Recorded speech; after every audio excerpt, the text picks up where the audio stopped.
Le ministère de la Santé et de l'Hygiène publique du Niger s'est doté, à travers ces différents documents d'orientation stratégique, d'une vision claire.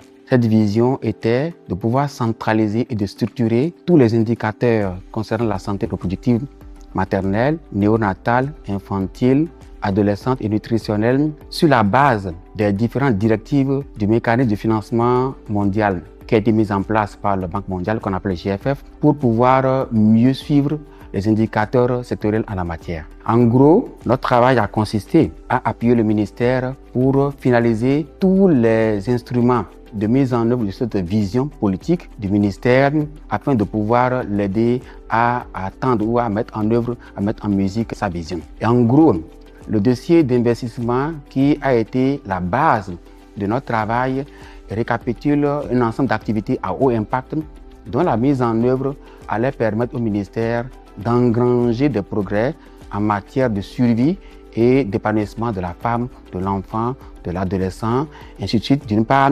D'autre part, ce faisant, en l'aidant à mieux tendre vers la réalisation des ODD. En gros, pour nous, Blue Square, il était question d'appuyer le ministère pour assurer une meilleure disponibilité des données en SRMNA neutre et également l'aider pour mieux utiliser ces données-là afin de guider les décisions et l'intervention en la matière. Le projet avait 4 phases clés.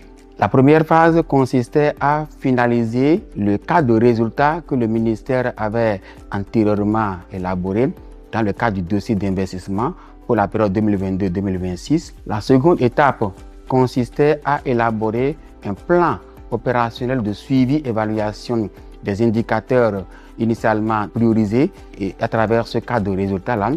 Troisième étape, il était question de développer et de mettre à jour un tableau de bord digital et interactif pour le suivi de ces indicateurs et enfin renforcer les capacités des acteurs du ministère de la Santé en vue de faciliter l'utilisation de ce tableau de bord. Voilà les étapes clés de la mise en œuvre de ce projet. Le tableau de bord est le fruit d'un résultat assez structuré, assez cohérent qui a été piloté de bout en bout par le ministère en personne. Je me rappelle qu'il y a le ministère et les acteurs associés avaient retenu dans le cadre du travail en gros une quarantaine, voire une cinquantaine d'indicateurs à travers plusieurs sources de données. D'abord, il y a la DHSE Sinistre, qui est la première source de données nationale. En dehors du DHSE, il y a également d'autres sources de données telles que les données d'enquête nationale et les données de programme. Donc ces différentes sources de données ont permis de pouvoir identifier ces quarantaines d'indicateurs qui ensuite ont été configurés dans un outil qu'on appelle Tableau. Et une fois ces indicateurs configurés, ils ont été maintenant connectés aux différentes sources pour les alimenter à travers un outil maison qu'on appelle OpenExa.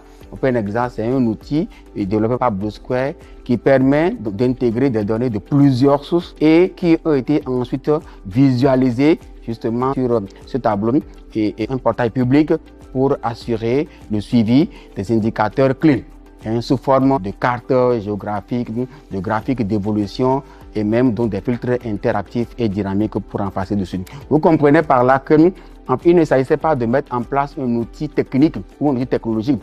Il s'agissait de mettre en place un outil, un dispositif de suivi partagé au sein du ministère de la Santé concernant la SRMNA neutre. Le projet a été entièrement porté par le ministère de la Santé à travers un comité technique de travail, GTT, qui a été mis en place à travers une note de service que le secrétaire général avait sorti dans le temps. Et ce GTT qu'on a appelé a été soutenu par la direction générale de la santé de la reproduction et le point focal GFF ici au Niger pour assurer la coordination des réunions régulières, des rencontres, des échanges, de validation de toutes les étapes donc, de la mise en œuvre du projet.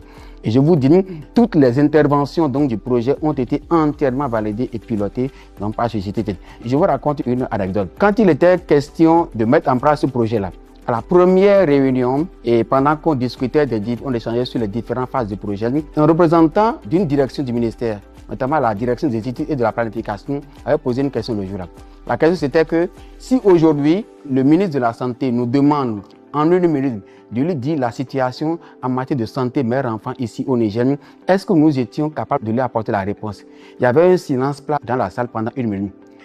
Et après, on a compris, donc dans les discours, on a compris qu'il fallait alors mettre en place cet outil qui centralise, qui structure les données sous une plateforme unifiée pour faciliter la visualisation et faciliter la prise de décision par le ministère, ce qui a été fait. Le premier signe, c'est la forte demande des acteurs. Il n'y a pas eu que les acteurs du niveau central. Loin s'en faut. Il y a également une forte demande de la part des différents programmes de santé ici. Il y a eu également une forte demande du niveau régional qui voulaient disposer de cet outil-là pour apprécier leur propre performance en matière de mise en œuvre d'activités liées à la SRM et ensuite également utiliser l'outil pour guider également leur planification au niveau micro et au niveau méso. Voilà. J'en profite aussi pour vous dire, au moment où on élaborait le tableau de bord, à un moment donné, on a fait un constat.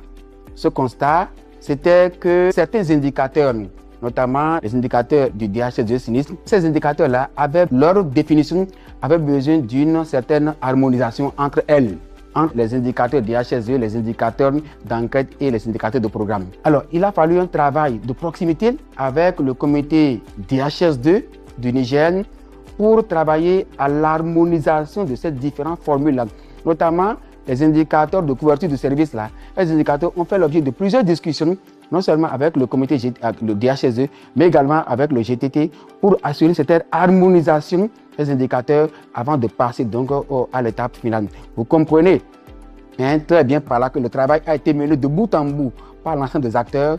On est passé d'indicateurs disparates, disharmonisés, à une vision plus holistique d'indicateurs, à une vision plus holistique sur le suivi de la santé mère-enfant ici au Niger à travers cet outil digital et interactif qui a été mis en place et qui reste encore fonctionnel. La perspective qu'il faut préciser ici, c'est que cet outil aujourd'hui mis en place et sur lequel les acteurs ont été formés, cet outil puisse s'institutionnaliser. C'est-à-dire que l'outil puisse ensuite s'ancrer dans les différents dispositifs de suivi et évaluation des performances du ministère de la Santé ici au Niger.